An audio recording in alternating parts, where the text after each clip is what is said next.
Hi, I'm Phil Noble, and we're at the College of Charleston with Walter Alessandrini, a new South Carolinian by way of Italy and Colombia, an extraordinary businessman and entrepreneur. Welcome to Envision. Thank you very much, Phil. Glad to be here.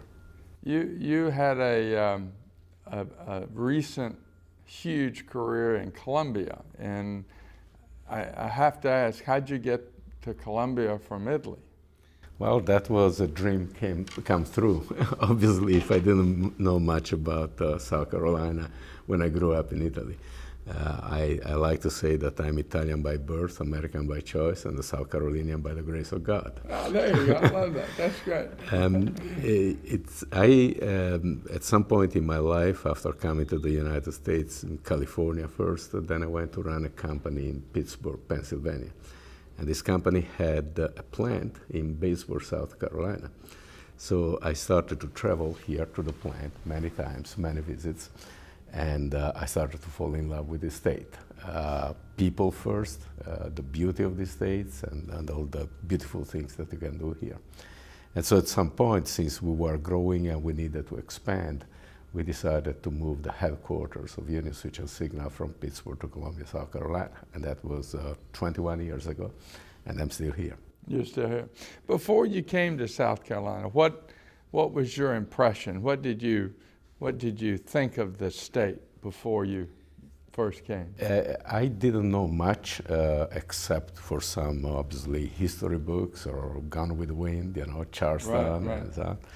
And I got to say that the very first time I went to Batesburg, I looked around and I said, who in the world would want to put a plant here? Okay?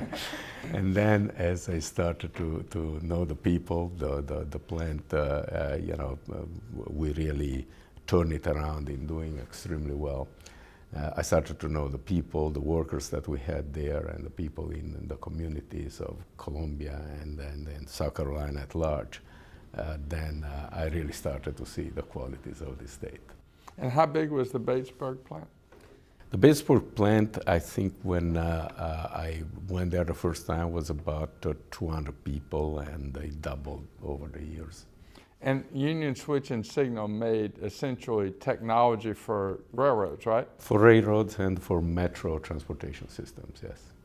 And it was owned by an Italian conglomerate, right? Yeah, it used to be owned by American Standard, actually, and Italian Finmeccanica and Ansaldo bought it from American Standard. Company was not in good shape. We turned it around in about a couple of years. And then in '93, we actually took the company public and expanded it through acquisitions to become really a world leader in railroad and transportation technology. And how long after you took over the company did you decide to move the headquarters to Columbia? So I went to Union Switch in mid-'88, and by mid-'92, we were the headquarters were moved to Columbia, South Carolina. Were your colleagues in Pittsburgh going, what are you doing? Why are you moving from Pittsburgh to Columbia, South Carolina? Of course, there was some of that, no doubt about it. Also because, at that point, we really, since the business was starting, we divisionalized the business. And there was a division of the systems division of the company that made a lot of sense to keep in Pittsburgh also because we had a lot of work done together with the Software Engineering Institute or Carnegie Mellon and so on. But one of the biggest advantage of being Columbia with our global headquarters was that we were a bigger fish in a smaller pond than in Pittsburgh. And we got a lot of attention, a lot of help. And that was also, the tremendous response that I got by moving here. Everybody wanted to help us to be successful. And they opened doors for us worldwide, and it was just much easier to operate in the global scene from South Carolina than actually from Pennsylvania. That's fascinating. I want to come back to that global operation, but after you left, and you were with Union Switch and Signal, and then the company was sold, right? No, Union Switch and Signal still. It's still there? Yeah, it's still part of Ansaldo. You went from there to... Well, actually, what happened was that Pirelli was interested in a CEO for Pirelli North America. Pirelli North America is also headquartered in Columbia, South Carolina. I was contacted by a headhunter. We started to talk, and it was an excellent move and very easy to do it. I just had to, change address. Change your, yeah, change to go your from route home. to work every That's day. right, my commuting. Yeah. And how big was Pirelli when you... Pirelli, at the time I joined, and that was in '96, it was about a $500 million company by the time, and losing money. And by the time I left Pirelli after 2.5 years in '97, it was about $1 billion company and very profitable. And people think of Pirelli as tires, but that's only a small part of what Right. Pirelli. The biggest business at the time was really the cables and system business. And, Pirelli started with power cable, building the insulation for the power cable for the copper, and then moving into telecom cable, fiber optic cables. And they are a bunch of very brilliant physicists and engineers. They started to develop photonics, which was the first light amplifier. Right. And things like those. So we became involved into the photonics business, how to put more information into a strand of fiber in a cable.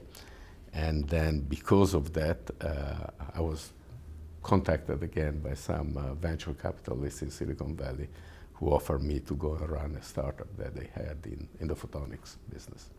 And what was the name of the startup? Avanex. Avanex. And that went from startup to... Those were a sign. It wasn't a straight line, right? No, that was a sign of the times. But the credit that I take is understanding that it was a unique window and really pushing pedal to the metal. And so that was, it went in 42 weeks since I joined the company, from being a little startup without an order, without a customer, without a shipment. And after 42 weeks, we were a public company, initially valued $10 billion, and then going up to $16 billion. From startup to $10 billion in 42 weeks, and then the world changed. Then the world changed, but by virtue of the fact that we were we went very fast in that position, the company is still there today and it's still doing well. We were able to raise cash that then was invested in development of new products, marketing. A lot of companies, and we had a lot of competition there who were waiting longer. They are not there any longer, so it was a good move after all.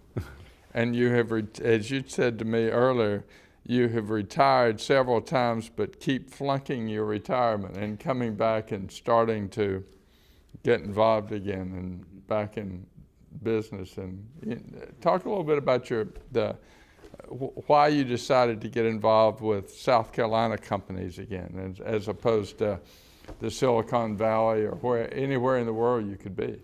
Well, I believe, I'm really a big believer of South Carolina and the potential that the state has got.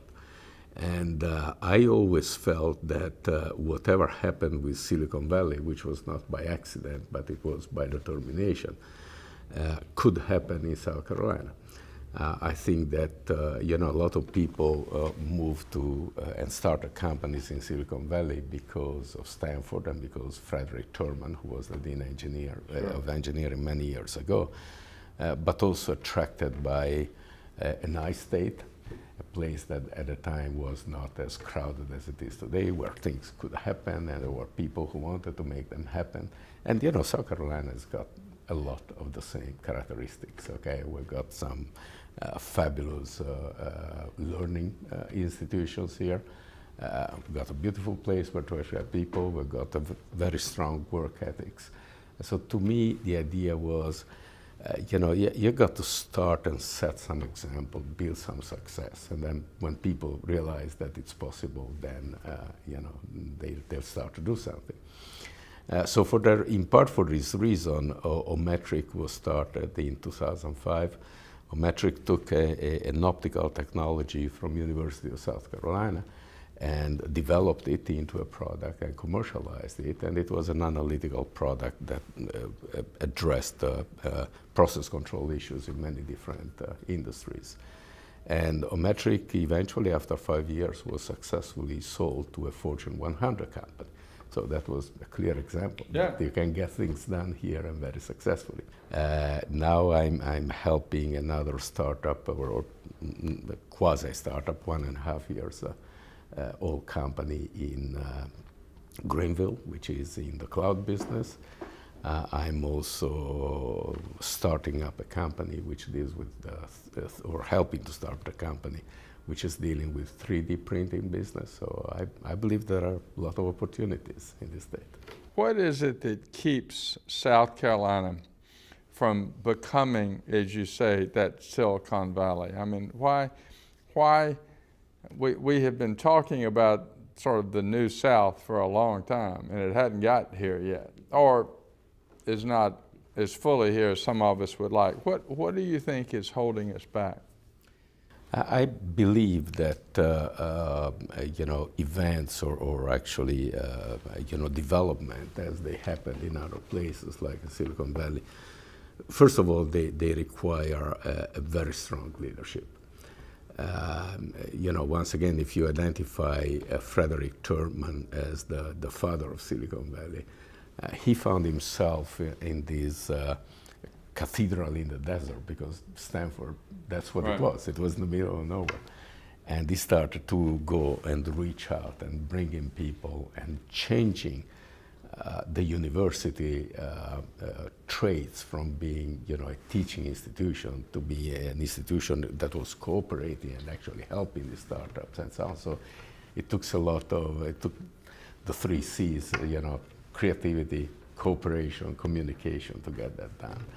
And so you need that leadership. I feel that sometimes,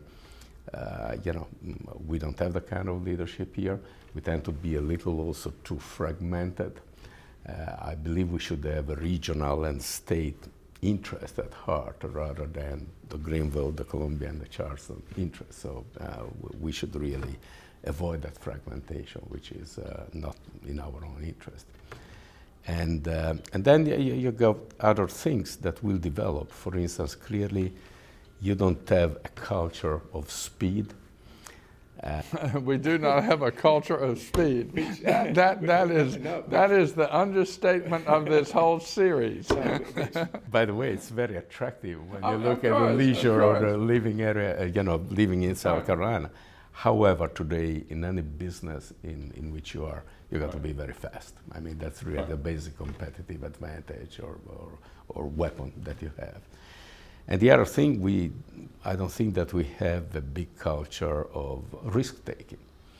It is very common in areas like Silicon Valley. You start up a little company, and people will jump ship from big companies, with all the benefits, all the cushions that they have, and jump in and take risks because they believe that if that works, it will make a big difference in their life.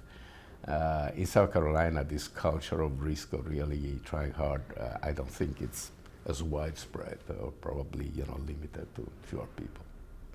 It's interesting you talk about the culture of risk-taking, because if you look at the earliest days of South Carolina, when it was a colony and it became so rich and so powerful, they took huge risks. Absolutely. And then, in one sense, the Civil War was, again, another huge risk. But we've gone from this radical risk-taking to virtually none at all. I hadn't really thought about that, but that's true. You don't think of this place as a bunch of risk-takers.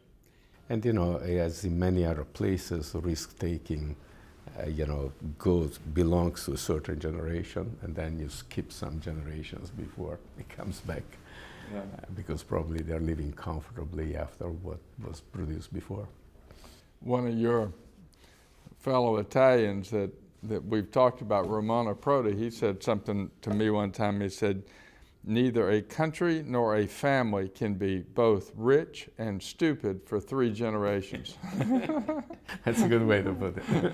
And I wonder sometime if I don't know that we have been rich, but we have been stupid on occasion. But I'm fascinated. You and I've had a number of conversations, and there are some people who are very political, some people who are non-political, and you are perhaps the most anti-political person I have ever known. And talk about a little bit about your perspective on government in general, but coming from your Italian roots, but also South Carolina government. And I know you don't participate in some ways because of the system, but it strikes me you're so engaged in the life and culture and business of our state, and it's such a booster of it, but the politics is so repellent to you, and I'm fascinated by that.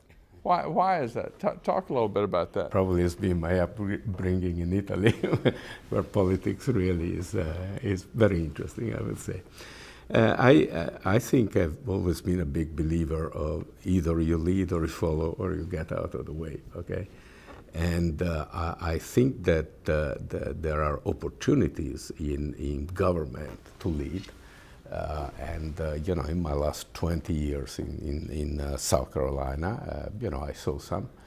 And when government leads and leads for really the good and the vision, of a better future for South Carolina, things work because a lot of people coalesce under that vision and help doing it independently from their political color. But the issue is that when there is not that vision, and so at that point government gets in the way. Right. It's as simple as that. And when government gets in the way, then it does more bad than good. And so that's a little bit of my resentment in the sense that politics obviously can help a lot in getting things accomplished, but they can also be a serious obstacle to getting things accomplished. But it's that vision and the leadership that is lacking, that sort of discourages you from being involved. Absolutely. Are there political people that you admire? Political people? People that you admire? Political, that's a loaded question. I know I'm putting you on the spot here. We're in front of the television. I'm asking you all these questions you never answer when we're sitting around having a beer. I came in the United States early 1980, and at that point, obviously, and once again, I'm apolitical, so I'm not saying it is motivated by color or party affiliation. But I saw a country going through a change from the time in which Jimmy Carter was president to when Ronald Reagan was president. And I came to a country that was really demotivated, because of the problems that there were, to a rebuilding of, the optimism, in what we can do, and accomplishing a lot of things. And so to me, that was going back to the America that was my dream in terms of its values. I saw, other people like, for instance, President Bill Clinton, who, really was president at the time of extraordinary economic growth and boom, and try also to keep an even keel in foreign relations and not, getting America involved into wars and stuff like that. So I think I saw some people I admire here locally. Carroll Campbell, I believe he had a vision, he had leadership, and he did a lot of good things. I've been also an admirer and a friend of Governor Bob McNair. And so I believe that there is a lot of people here who can get things accomplished. We need that leadership, though. Talk about, assume for the moment you're on a plane flying back to or from Italy, and I assume that you're sitting in the front of the plane and not in the back of the plane, and so you're Because I'm a pilot? yes, yes. But you find yourself sitting next to a European businessman that's thinking about trying to make an investment somewhere in the world. What would you tell him as to why he should come to South Carolina? Well, exactly the reasons why I came to South Carolina. First of all, it's depending on what investment it is, but we clearly have a very strong expertise in manufacturing. And manufacturing was seen in the past as a way of creating jobs. I think that now we should look at manufacturing as really an expertise and a competitive leverage that companies can have, even if today produces fewer jobs because of automation. Right. We have tremendous work ethics. That has been. I had manufacturing plants all over the world, and South Carolina was an extremely bright spot. Then we have a system. We have an infrastructure that really can help a company. For instance, we have the tech colleges infrastructure, which is absolutely tremendous. I mean, and it helped us to get trained people and really customize, if you want, the training to our needs. And once again, as I said before, you have a lot of people who want you to be successful here, and so that they could help. Sometimes it takes just a few phone calls and people will try to solve a problem, make sure that your company can move on without red tape or without things like those. And plus you got a beautiful place where to attract people, So these, in my opinion, are really the elements of why people should do business here. And I tell you what I've seen in the last 20 years, you get a lot of people moved to South Carolina because of their companies moved. And in the beginning, they might not have been very happy about that, but then they stay. They stay, yeah. Stay. There's a lot, yeah. If suppose you woke up tomorrow and the people of South Carolina, in their infinite wisdom, decided that they were going to make you king of South Carolina, and they said, and they picked you up and took you and installed you in the Capitol and said, "You are King Walter the First, and we are your loyal subjects. What would you have us do?" What would you do? Free grits are in the package. Free grits, Okay, free grits, yeah. You get free grits. But beyond the grits, well, what would you have us do? That's difficult to say because even if I've been CEO of several companies, that it ain't the same as being king. It's not the same. That position would scare me. Because as CEO, you got to do a lot of things, obviously, by consensus and by leadership. But, we have a lot of strengths, okay? We have clearly extremely good, what I would call learning institutions, hopefully much more than teaching or educating institutions, in Charleston, in Columbia, South Carolina, in Greenville. Those do a wonderful job. However, I think that we should once again try to see what are the needs in order to grow and how they should adapt.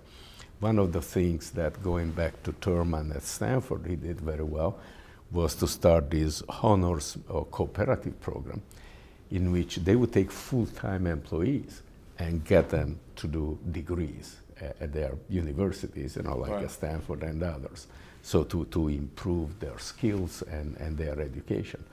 And so it takes that creativity. Say, okay, Stanford has been working this way, like all academic institutions, but now all of a sudden we do 180 degrees, and we go and really help these people in a very productive way. So these are the kind of things that should happen with that part. Obviously, the tax system is really wonderful from that standpoint. And I think that they will play a more important role in the future, as I think that the world is moving more towards practical type of learning and education rather than academic type of learning and education. I think another interesting area to me is manufacturing. We always had the perception of manufacturing as just as manufacturing. On the other side, if you take the textile industry that has been really big in South Carolina, right.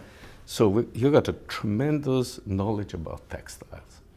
And then you got an artistic environment, particularly in Charleston, South Carolina. So why the two things never came together to form a fashion industry? You know, that's really interesting. We turn out T-shirts, but not fashion. Exactly right. And look at what the fashion industry does for a country like Italy, for instance, okay? Yeah. And that's basically that coming together of art and knowledge of what you can do with those textiles, you know, and what kind of things you produce. Now, going forward, this is going to be applicable to many other industries because, for instance, you know, with the advent of 3D printing, now you can have creativity unleashed completely and people coming up with ideas and getting product made that it was unthinkable before. You know, the world rewards creativity, and the more we go on, and the more it will be so. And so that's another way. We've got to stimulate creativity, we've got to stimulate cooperation, and then see how this thing together can really lead to more development in the States. How do you spur creativity? I mean, you don't think of the South, other than literature, as being a creative place. And how do you create? Well, I think that there are a lot of creative people, and I believe that probably in the past we have relied upon creativity as a birth gift that a person is. But I believe that creativity can be taught because, and actually my personal opinion is that we do the opposite. We stifle creativity, particularly in small kids, you know, going through their education. Because to some point, you know, you want to regiment them, and so you actually stifle creativity. If the educational system would have helped me in my dreams when I was a little kid, I would have been the next Werner von Braun by now, because rocket science was really, you know, my favorite, but they did everything to stifle it. So I believe that this can be taught, and so you can help people to develop a creative process. Of course, it has to start with learning institutions, which sometimes they don't seem to be right. Very creative themselves and very compartmentalized too, you know, in their department interest and yeah. Things like those. So that's something that you can spur, I believe. You know, just thinking about what is required for creativity is diversity. Lots of different people with different points of view and different attitudes and so on. And because we have been in the South so divided by issues of race that sort of demand a regimented, stifled system, if you will, you know, maybe that had something to do. I mean, talk about how your perception of race in South Carolina, having come from not only a sort of Italy where there wasn't the racial diversity, and then California and Pittsburgh, then here. Talk about that. Well, I experience much more racial problems in Italy, North versus South, really? Than yeah. In South Carolina. Okay. Really? Oh, absolutely. There's more racial division in Italy between North and South than there is between black and white in South Carolina. And there used to be, now it's better, but when I grew up, so in the 60s through the 70s, it was that way. So we go to a city like Turin, which was an industrial city, Fiat. It's always been there. And Fiat attracting people to immigrate from the southern part of Italy. and you would have a clash which was really racist. When I moved to Turin in '73, I was renting an apartment in a house, and the first thing, the way in which the owner of the building would qualify people first was they couldn't be southern than Florence. I barely qualified coming from Genoa. So yeah, you don't realize that, but there was a lot of that. And actually, it was also my surprise when I came to South Carolina, because as an outsider, I frankly didn't see problems. I was treated with respect. I never personally made any difference of color of skin and so on, but I've been treating people with respect. They've been treating me with respect, and I thought the way of going that probably, I believe it has been a little bit unique even during the civil rights era in South Carolina. Probably less less violent than in other states of the United States. To me, I have a little problem here. I believe that in South Carolina we have this albatross, our back of, the civil rights problems and stuff like that. And I believe that at some point we've got to remove this, because you will never have racial progress if you continue to focus on racial issues, okay? Right. As far as I'm concerned, personally, there are none. So why don't we remove this albatross and really, move on toward things that eventually, since they will create, more education, more information, more exchange with our cultures, better economic development, they will become a moot place eventually. Are you optimistic that we're doing that we're moving in the right direction? I believe that we could move faster once again if we don't focus too much on what was the past and we really focus on the future.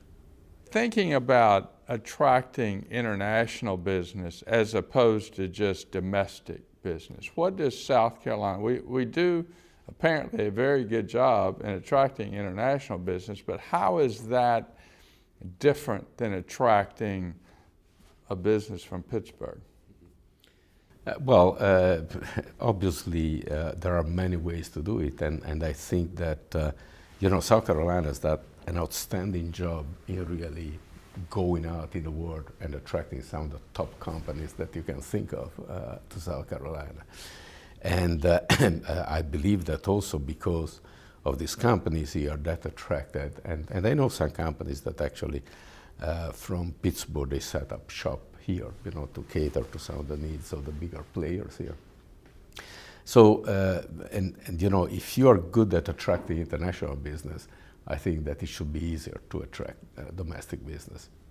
So I believe that we have demonstrated already that we can do this, okay? We demonstrated, and so we should continue to do that. Then there is also the issue of attracting people. And I know specifically the case of USC, but I believe it's the same also for the other universities. We have a lot of people who come to study in our universities from countries as far as China and other countries. They come here, they study, and then they leave. So we have the ability to attract these people, obviously, but we have not developed the ability to retain them. Right. Okay, and that is another thing that a vibrant startup or culture, and so on, would obviously be a big plus to have, to be able to retain these people that we spend a lot of money to educate and then they leave, so they don't produce anything in return here. So I believe that there are a lot of ways. Once again, I think that we got to think a little bit about the past, focus on the future, and be creative and work together. Envision South Carolina, world-class and globally connected. Railroads and for metro transportation systems, yes. And it was owned by an Italian conglomerate, right? Yeah, it used to be owned by American Standard, actually, and Italian Finmeccanica and Ansaldo bought it from American Standard. Company was not in good shape. We turned it around in about a couple of years. And then in '93, we actually took the company public and expanded it through acquisitions to become really a world leader in railroad and transportation technology. And how long after you took over the company did you decide to move the headquarters to Columbia? So I went to Union Switch in mid-'88, and by mid-'92, we were, the headquarters were moved to Columbia, South Carolina. Were your colleagues in Pittsburgh going, what are you doing? Why are you moving from Pittsburgh to Columbia, South Carolina? Of course, there was some of that, no doubt about it. Also because, at that point, we really, since the business was starting, we divisionalized the business. And there was a division of, the systems division of the company that made a lot of sense to keep in Pittsburgh also because we had a lot of work done together with the Software Engineering Institute or Carnegie Mellon and so on. But one of the biggest advantage of being Columbia with our global headquarters was that we were a bigger fish in a smaller pond than in Pittsburgh. And we got a lot of attention, a lot of help. And that was also, the tremendous response that I got by moving here. Everybody wanted to help us to be successful. And they opened doors for us worldwide, and it was just much easier to operate in the global scene from South Carolina than actually from Pennsylvania. That's fascinating. I want to come back to that global operation, but after you left, and you were with Union Switch and Signal, and then the company was sold, right? No, Union Switch and Signal still, it's still there? Yeah, it's still part of Ansaldo. You went from there to... Well, actually what happened was that Pirelli was interested in a CEO for Pirelli North America. Pirelli North America decided to move the headquarters of Union Switch and Signal from Pittsburgh to Columbia, South Carolina, and that was 21 years ago, and I'm still here. You're still here. Before you came to South Carolina, what was your impression? What did you think of the state before you first came? I didn't know much except for some, obviously, history books or Gone with the Wind, Charleston right. and so on. And I got to say that the very first time I went to Batesburg, I looked around and I said, who in the world would want to put a plant here? Okay? And then as I started to know the people, the plant, we really turned it around in doing extremely well. I started to know the people, the workers that we had there, and the people in the communities of Columbia and South Carolina at large. Then I really started to see the qualities of the state. And how big was the Batesburg plant? The Batesburg plant, I think when I went there the first time, was about 200 people, and they doubled over the years.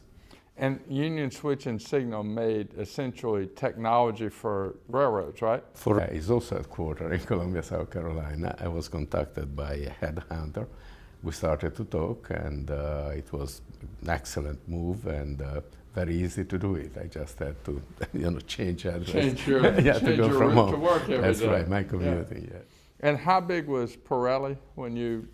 Pirelli, at the time I joined, and that was in '96, it was about a $500 million company by the time, and losing money. And by the time I left Pirelli after 2.5 years in '97, it was about $1 billion company and very profitable. And people think of Pirelli as tires, but that's only a small part of what Pirelli. The biggest business at the time was really the cables and system business. And, Pirelli started with power cable, building the insulation for the power cable for the copper, and then moving into telecom cable, fiber optic cables. And there, a bunch of very brilliant physicists and engineers, they started to develop photonics, which was the first light amplifier. Right. And things like those. So we became involved into the photonics business. Hi, I'm Phil Noble, and we're at the College of Charleston with Walter Alessandrini, a new South Carolinian by way of Italy and Colombia, an extraordinary businessman and entrepreneur. Welcome to Envision. Thank you very much, Phil. Glad to be here. You had a recent huge career in Colombia, and I have to ask, how'd you get to Colombia from Italy? Well, that was a dream come true. Obviously, if I didn't know much about South Carolina when I grew up in Italy. I like to say that I'm Italian by birth, American by choice, and a South Carolinian by the grace of God. Oh, there you go. I love that. That's great. At some point in my life, after coming to the United States, in California first, then I went to run a company in Pittsburgh, Pennsylvania. And this company had a plant in Batesburg, South Carolina. So I started to travel here to the plant many times, many visits, and I started to fall in love with the state. People first, the beauty of the states, and all the beautiful things that you can do here. And so at some point, since we were growing and we needed to expand, we